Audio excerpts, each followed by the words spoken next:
ahli. Prof Mahfud Ya, MD sudah mengatakan belum daluarsa.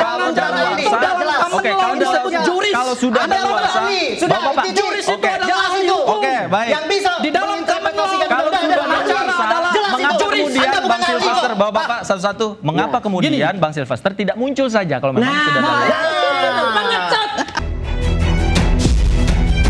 Tangkap Silvester karena equality before the law. Jaksa Agung segera cepat lakukan eksekusi terhadap Silvester Matutina. Masa negara kesatuan Republik Indonesia kalah terhadap ulah buronan yang seharusnya dieksekusi. Saya tidak tahu pasti, nanti kita konfirmasi ke Kejati Jakarta Selatan selaku eksekutor. Tapi yang jelas Kejati Jakarta Selatan pun sedang berusaha untuk menusuk yang bersangkutan. Seingat saya sudah melakukan pemanggilan-pemanggilan kok. Loh, kok negara sepertinya kalah dengan seorang Silvester Matutina gitu. Coba cari ke Solo, jangan-jangan dia sedang diskusi dengan Dewan Penasehatnya, ya ini Saudara Jokowi. Bang Silvester itu masih berada di Indonesia ya. Putusan pengadilan setelah saya baca juga dan telah di situ tidak ada perintah untuk memasukkan langsung ke dalam penjara.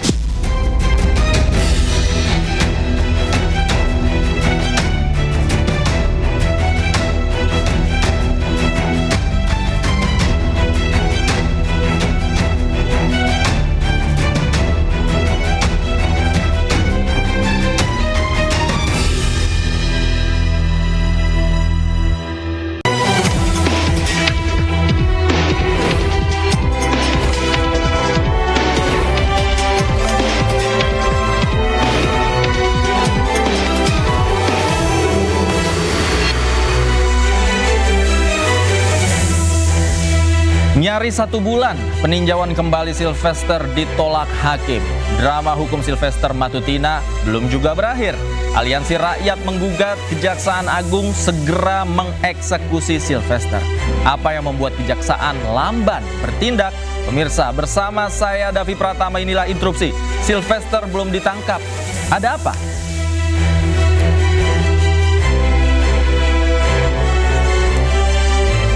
Dan saat ini saya sudah bersama dengan 4 orang narasumber. Di sebelah kanan saya ada Bang Lehkumanan, Wakil Ketua Pradi Bersatu, sekaligus pengacara Silvester Matutina. Ya benar, terima kasih. Selamat malam. Selamat malam. Apa kabar? Sangat baik. Sangat baik ya? Sangat baik. Ini senyum-senyum kayaknya tahu nih di mana Bang Silvester saat ini nih. Kemudian ada Bang Andi Azwan, sahabat Silvester Matutina. Selamat malam. Malam Davi, sehat-sehat selalu. Sehat ya? Ya. Ini juga tahu nih kayaknya nih. Nanti kita bahas di diskusi kita. Sebelah kiri saya ada Bang Abdul Ghafur Sangaji, pengacara Roy Suryo. Selamat malam Bang Sangaji. Selamat malam Mas Davi. Apa kabar?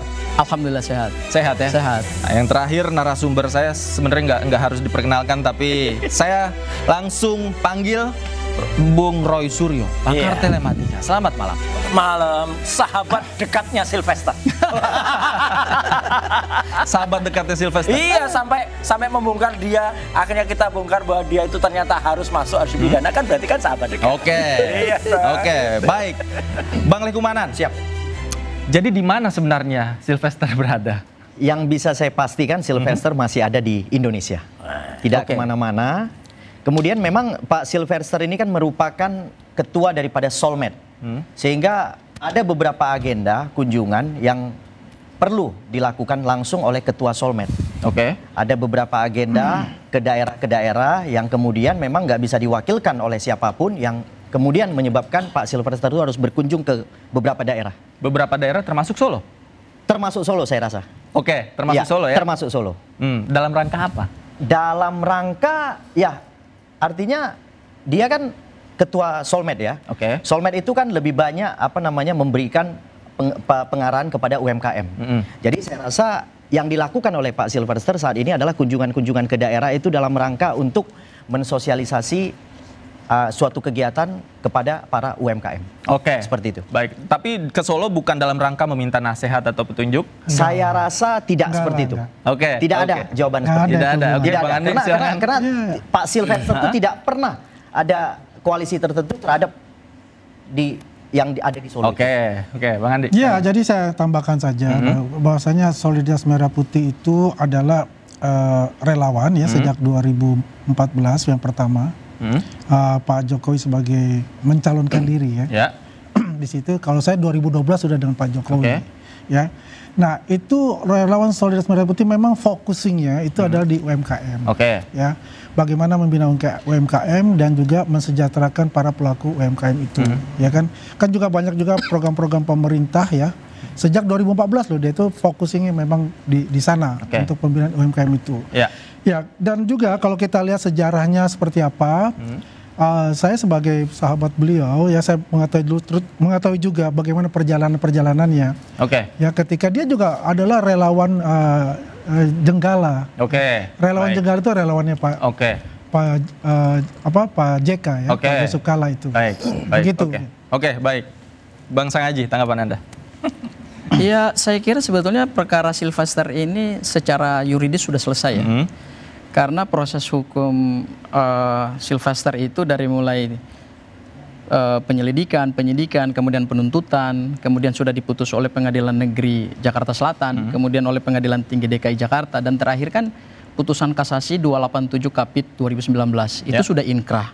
Inkrah itu artinya putusan tersebut tidak bisa lagi dilakukan upaya hukum apapun. Karena kan Sylvester sudah mengajukan banding, kemudian ditolak, kemudian mengajukan lagi kasasi, kemudian kasasinya juga ditolak. Ya, berarti dalam sistem rangkaian peradilan, putusan ini tidak bisa lagi di-challenge gitu. Selain adalah eksekusi. Nah, satu-satunya lembaga yang bisa mengeksekusi ini kan adalah kejaksaan. Diatur di mana? Diatur di pasal 270 KUHP, ya, dan diatur di dalam pasal 30 Undang-Undang Nomor 11 Tahun 2021, kemudian yang mengubah Undang-Undang 16 Tahun 2004 tentang kejaksaan. Bahwa terhadap putusan pengadilan itu kewenangan jaksa adalah eksekusi sesuai dengan amar. Amarnya kan adalah Sylvester dihukum pidana penjara 1 tahun 6 bulan. Ya, kita bertanya dong. Sudah 6 tahun ini putusan tersebut tidak dieksekusi. Ada apa? Seperti ini tema kita malam hari ini. Temanya pas menurut saya. Mas Roy, Davi. Sudah bawa sesuatu apa itu? Ya, sebagai sahabat ya, ini kemarin saya kumpulkan yang dibawa oleh teman-teman yang tadi ada VT-nya tadi di depan Kejaksaan Agung. Ya, jangan disalahkan kalau teman-teman membawa ini misalnya buru Sylvester Matutina. Meski bersembunyi hingga ke Solo. Ini tulisan di sini loh, saya hanya baca aja. Ya, gitu ya. Nah, jadi tangkap Sylvester Matutina atau copot. Kasihan Pak Sanitiar Burhanuddin kan. Artinya kalau negara sampai harus mengorbankan seorang jaksa agung yang kemudian dihina sehina-hinanya ini ya, gitu ya. Karena apa? Karena tidak kuasa menangkap si Plester ini, gitu loh. Itu jadi, ya ini kan banyak ya sampai waktu itu ada, nah nih tangkap Sylvester Matutina, ya. Nah ini jadi artinya kan masa rela sih negara kesatuan Republik Indonesia itu kemudian dihina sehina-hinanya gara-gara menangkap seorang buronan saja tidak bisa. Apa gitu? Ada apa? Adakah orang kurus di balik dia gitu ya? Mana ya? Di baliknya orang kurus siapa? Baik. Ke Solo bersembunyi, Bang Ecu. Saya rasa kalau bersembunyi itu enggak, untuk apa bersembunyi? Karena gini, perlu saya tegaskan kepada Bang Roy, ya kan? Jelas perkara ini sudah daluarsa. Kita mengacu pada pasal 84 ayat 3. Ya, pasal 84 ayat 3, bagaimanapun juga tenggang daluarsa tidak boleh kurang dari lamanya pidana yang dijatuhkan. Artinya terhadap pidana itu putusan di sini. Kemudian perlu saya sampaikan di sini, kenapa saya berani bicara terkait daluarsa? Karena saya telah mengantongi 3 daripada keterangan ahli. Dan salah satunya dari Universitas Trisakti.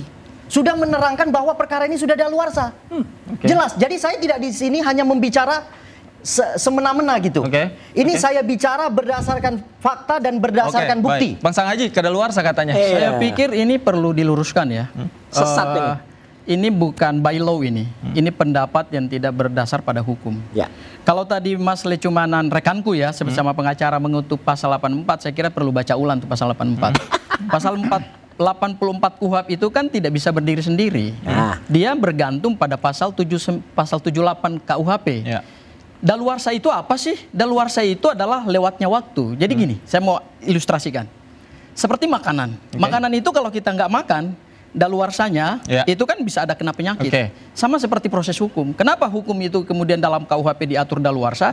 Supaya orang itu tidak terbebani dengan persoalan hukum sepanjang hidupnya. Nah, dalam kasus ini? Nah, dalam KUHP kita kenal dua daluarsa. Ini penting ini, dua daluarsa ini karena saling berkaitan soalnya. Pertama adalah daluarsa penuntutan diatur di pasal 78 dan pasal 79 KUHP dan daluarsa pemidanaan diatur dalam pasal 84 dan pasal 85 KUHP. Saya bicara dulu daluarsa penuntutan karena ini nanti hubungannya dengan daluarsa pemidanaan.